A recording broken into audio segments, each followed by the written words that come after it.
اعوذ باللہ من الشیطان الرجیم بسم اللہ الرحمن الرحیم۔ السلام علیکم۔ وفاق المدارس کے ساتھ مذاکرات کے باوجود پنجاب حکومت مدارس کو سیل کر رہی ہے۔ گزشتہ دنوں منڈی بہاؤالدین میں ایک اور مدرسہ انوار العلوم کو سیل کر دیا گیا۔ پنجاب میں پختون عالم دین کا قائم کردہ دوسرا مدرسہ سیل کیا گیا ہے۔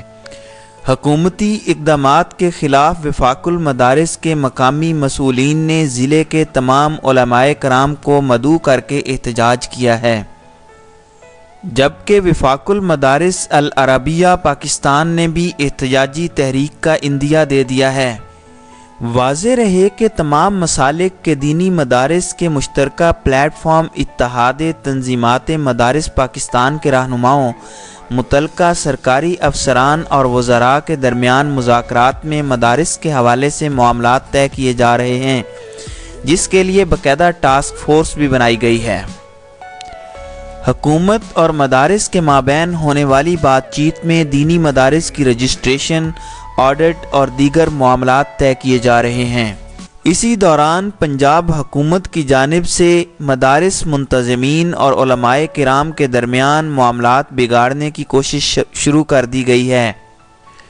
دینی حلقوں کا کہنا ہے کہ عید الاضحیٰ سے قبل حکومت نے مدارس کو کھالیں جمع کرنے کی اجازت دی تھی، لیکن پولیس کی جانب سے کھالیں جمع کرنے والے علماء کرام اور مدارس کے خلاف مقدمات قائم کیے گئے۔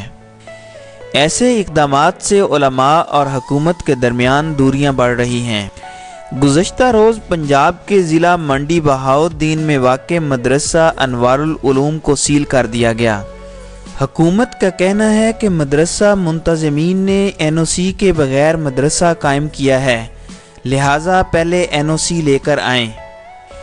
اس حوالے سے وفاق المدارس العربیہ پاکستان کے علماء نے رد عمل میں کہا ہے کہ دینی مدارس کی جبری بندش کسی صورت قبول نہیں کی جائے گی۔ اس طرح کے اقدامات ملک بھر کے دینی مدارس اور مذہبی طبقے کے لیے لمحہ فکریہ ہیں۔ مدرسے کی بندش پر اصرار کیا گیا تو ملک بھر میں جاری پرامن پیغام مدارس مہم احتجاجی تحریک میں تبدیل ہو سکتی ہے۔ دینی مدارس کے ساتھ کسی سطح پر بھی امتیازی سلوک کی اجازت نہیں دی جائے گی۔ انہوں نے پنجاب حکومت اور مقامی انتظامیہ سے مطالبہ کیا کہ منڈی بہاؤالدین میں سیل کیے گئے مدرسے کا معاملہ فی الفور حل کر کے عوامی اشتعال اور تشویش کا خاتمہ کیا جائے۔